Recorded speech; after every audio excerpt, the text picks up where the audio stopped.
بیداری. انسان ہے, جاگا ہوا ہے. جب انسان جاگتا ہے تو اس کے تمام حواس کام کرتے ہیں. آنکھ ہے دیکھتا ہے, کان ہے سنتا ہے, دل و دماغ کام کرتے ہیں, ہاتھ ہے حرکت کرتے ہیں.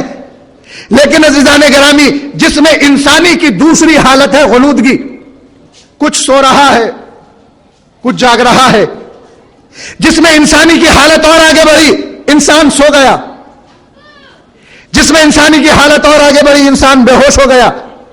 اور آخری منزل ہے موت. بس فطرت انسانی بھی کچھ اسی طریقے سے ہے جیسے جس میں انسانی کی سب سے پہلی حالت ہے بیداری. بس فطرت انسانی بھی جب مکمل بیدار ہوتی ہے عزیزان گرامی, پھر وہ اللہ کی عبادت کرتی ہوئی نظر آتی ہے. اہل بیت علیہم السلام تو بڑے بلند اور بالا ہیں, ابو ذر تاریخ میں مل جائیں گے, سلمان تاریخ میں مل جائیں گے, مقداد آپ کو تاریخ میں نظر آ جائیں گے. جس میں انسانی کی دوسری حالت غنودگی. شوہرت صاحب بیٹھے ہوئے ہیں, غنودگی طاری ہے, کچھ سو رہا ہے صدر صاحب, کچھ جاگ رہا ہے انسان. بس فطرت انسانی بھی کچھ اسی طریقے سے ہے, اس میں غنودگی طاری رہتی ہے. کچھ سو رہی ہے, کچھ جاگ رہی ہے. مثال تلاش کرنے کی ضرورت نہیں ہے, ہم اور آپ ہیں. کبھی اللہ کی عبادت بجا لاتے ہیں, کبھی نہیں لاتے. کبھی اچھے کام کرتے ہیں, کبھی اچھے کام انجام نہیں دیتے. جس میں انسانی کی اور حالت آگے بڑھی. انسان ہے, سو گیا. جب تک انسان سو رہا ہے تو اس کے حواس کام نہیں کر رہے ہیں, لیکن جیسے ہی بیدار ہوا حواس کام کرنے لگے. بس فطرت انسانی بھی کچھ اسی طریقے سے ہے. فطرت انسانی جب تک سوئی رہتی ہے, اللہ کی عبادت سے غافل رہتی ہے, باطل کی طرف رہتی ہے. لیکن جب انسان کی فطرت جاگ جاتی ہے تو اللہ کی عبادت کرنے لگتی ہے, حق کو پہچان جاتی ہے, تو پورے مجمع کی بھرپور توجہ. تو عزیزان گرامی, پور کی فطرت شب عاشور تک سوتی رہی, باطل کی طرف رہا. صبح عاشور جاگ گئی, حق کی طرف چلا آیا.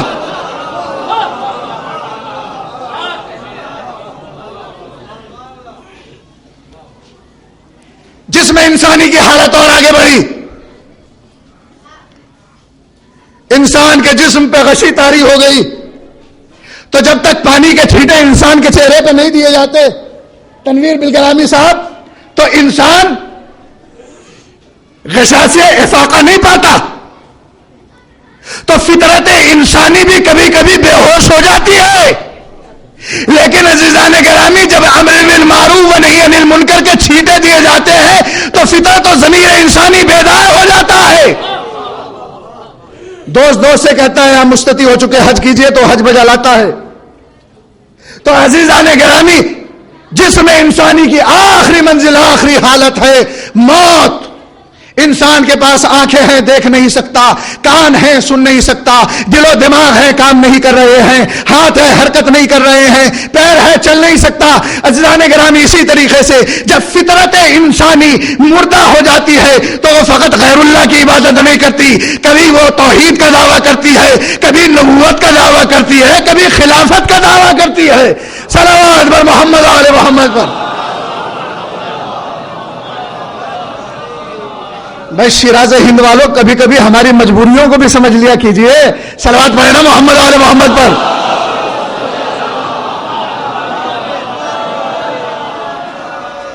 تو عزیزان گرامی, فطرت کو بیدار کرنا ضروری ہے اللہ کی عبادت کے لیے. تو اب ہم فطرت کو کیسے جگائیں تاکہ ہم اللہ کی عبادت کر سکیں؟ اگر فطرت نہیں جاگے گی تو ہم اللہ کی عبادت کر ہی نہیں سکتے. ابھی تو ہماری فطرت سوئی ہوئی ہے. کیسے جگائیں اپنی فطرت کو, اپنے ضمیر کو؟ چلیے معلوم کرتے ہیں, معلوم کریں. صلوات پڑھیں محمد و آل محمد پر.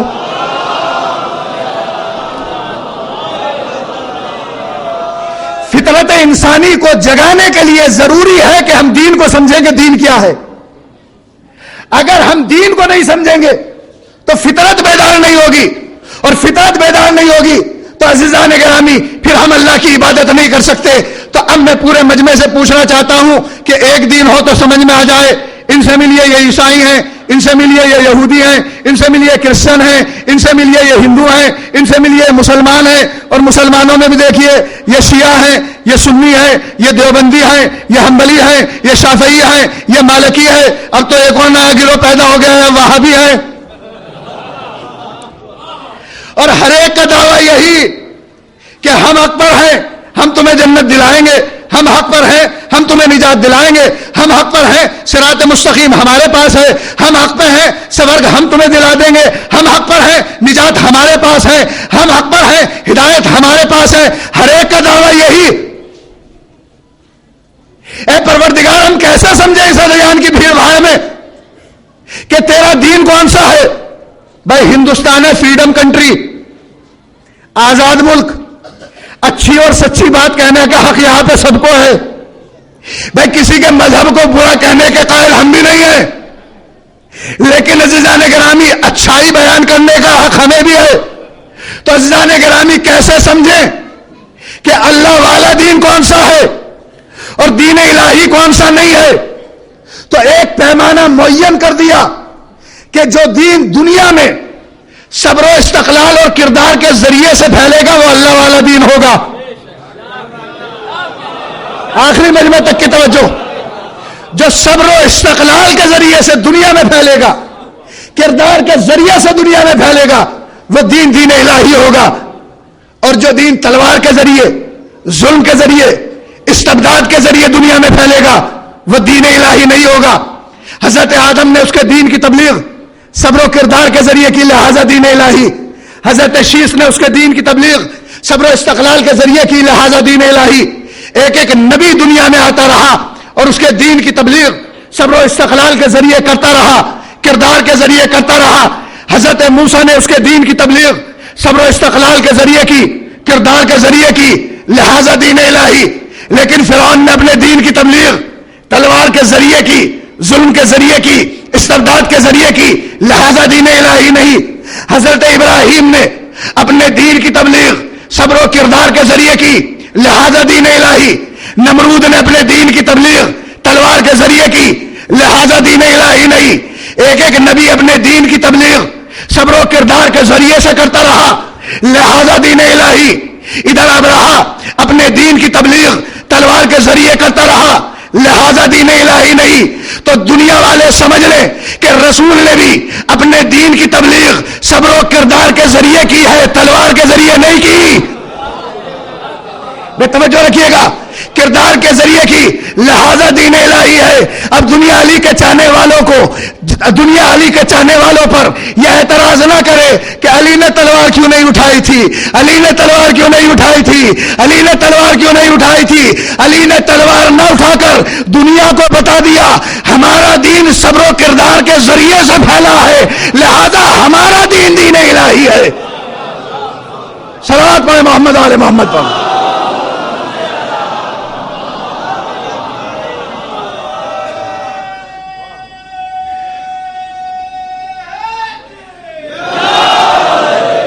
مولا سلامت رکھے۔ میں مطمئن ہو گیا کہ میرا پیغام پہنچ رہا ہے۔ مجمع کے آخری فرض سے نعرہ بلند ہوا ہے، جو دین اللہ کی جانب سے آیا اس میں دو چیزیں،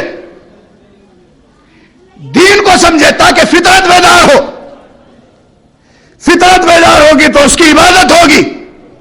اللہ کی جانب سے آنے والے دین میں دو چیزیں ہوتی ہیں، بسم اللہ الرحمن الرحیم، والعصر ان الانسان لفی خسر الا الذین آمنوا وعملوا الصالحات وتواصوا بالحق وتواصوا بالصبر۔ آمنوا وعملوا الصالحات، دو چیزیں، آمنوا کہہ کر عقیدہ مراد لیا، عملوا الصالحات کہہ کر عمل مراد لیا۔ یعنی بتایا کہ دین عقیدہ اور عمل کے مجموعے کا نام ہے۔ اور آسان کر دوں اپنے مجمع کے لیے، اصول دین اور فروع دین کا نام اسلام ہے، دین ہے۔ جب اصول اور فروع جمع ہو جائیں تو وہ دین کہلاتا ہے۔ لیکن عزیزان گرامی، کوئی بھی عمل، کوئی بھی فرع آپ کی اس وقت تک منزل قبولیت میں پہنچ ہی نہیں سکتی جب تک کہ آپ کا عقیدہ صحیح نہ ہو۔ اگر عقیدہ صحیح نہیں ہے تو نماز منزل قبولیت میں نہیں پہنچے گی، روزہ منزل قبولیت میں نہیں پہنچے گا، حج منزل قبولیت میں نہیں پہنچے گا۔ توجہ فرمائیے گا عزیزان گرامی، تو پہلے ہے عقیدہ، بعد میں ہے عمل۔ عقیدہ پہلے ہے نا، اور عمل بعد میں ہے۔ اگر مجمع خاموشی اختیار کر لیتا ہے تو ہم ولایت کے شربت سے افطار کرانا بھی جانتے ہیں۔ صلوات پڑھ دینا محمد والے محمد پر۔ عقیدہ پہلے ہے، عمل بعد میں ہے۔ عقیدہ کیا ہے؟ توحید پہ عقیدہ، عدل پہ عقیدہ، نبوت پہ عقیدہ، امامت پہ عقیدہ، قیامت پہ عقیدہ۔ کتنے ہیں عقیدے؟ 5 ہیں نا عقیدے، لیکن اگر ان میں سے کسی ایک پر بھی عقیدہ نہیں ہے تو عمل منزل قبولیت میں پہنچے گا ہی نہیں۔ اگر آپ اپنے عمل کو منزل قبولیت میں لے جانا چاہتے ہیں تو پروردگار عالم نے پہلے ہی منزل پہ آپ کا عقیدہ پنجتنی بنا دیا۔ صلوات پڑھ رہا ہوں محمد والے محمد پر۔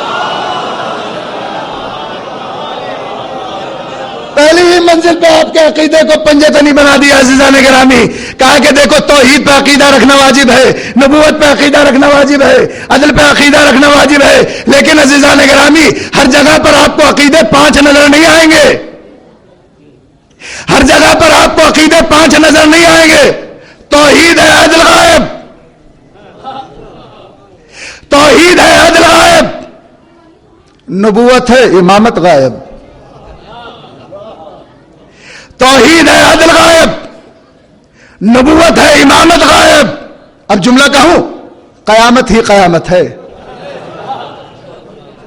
تو ہر جگہ پر آپ کو عقیدے 5 نظر نہیں آئیں گے۔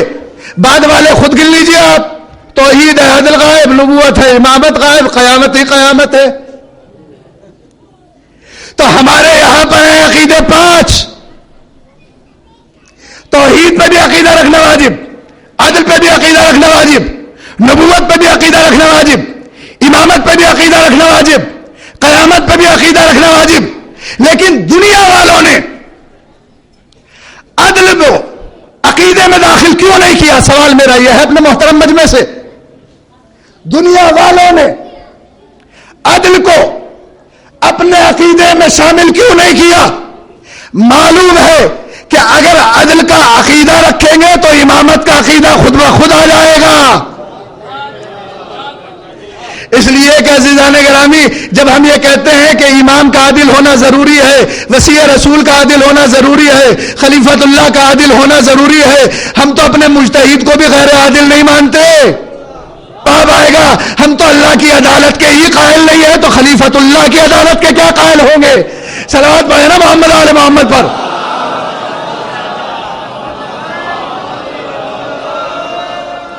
تو اللہ کی عدالت کا مطلب کیا ہے؟ اللہ کی عدالت کا مطلب یہ ہے کہ اللہ نے ہر چیز کو اس کی جگہ پہ رکھا ہے جو کہ اس کا مقام ہے۔ عدالت ایسے نہیں سمجھیں گے، آپ اپنی ذات میں غور کر لیں تو سمجھ میں آ جائے گی عدالت الہیہ۔ پورا مجمع تصور کرے کہ اگر وہ خدا ہماری ناک کو پیشانی پہ لگا دیتا اور آنکھوں کو کانوں کی جگہ اور کانوں کو جگہ لگا دیتا تو یہ انسان نہ ہو کر عجیب سا ہیولہ ہو جاتا۔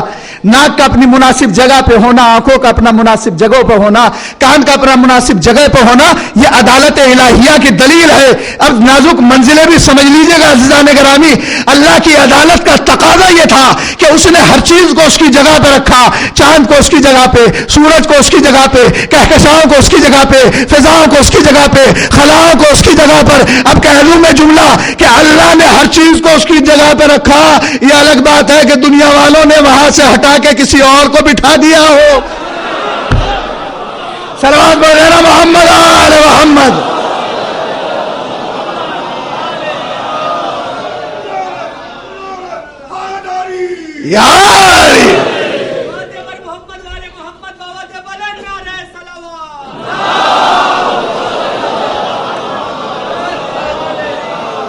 اچھا یہ تو عدل پہ عقیدہ ہو گیا نا آپ کا، لیکن اللہ کی توحید پہ کیا عقیدہ ہے آپ کا؟ پوچھنا چاہتا ہوں۔ کہا کہ عقیدہ یہ ہے کہ ہوا ونحن نحن، ہوا نانو نانو وہ ہے، ہم ہیں۔ میرے مولا آپ فصاحت کے سرچشمہ ہیں، آپ نے یہ ضمیر استعمال کی اس کے لیے ہوا، اور وہیں پہ ضمیر استعمال کی نانو نانو، ہم ہیں، وہ ہے، ہم ہیں۔ میرے مولا یہ ہوا کے ساتھ نانو نانو کا استعمال کیوں کیا؟ توجہ فرمائیے گا، توحید پہ کیسا عقیدہ ہے ہمارا۔ ہوا وہ نانو نانو وہ ہے، ہم ہیں۔ کہا کہ اس کی ذات میں زیادہ غور و خوض کرنے کی ضرورت نہیں، اس لیے کہ اگر اس کی ذات میں زیادہ غور و خوض کیا تو بھٹک جاؤ گے، بس اسے ایک جانو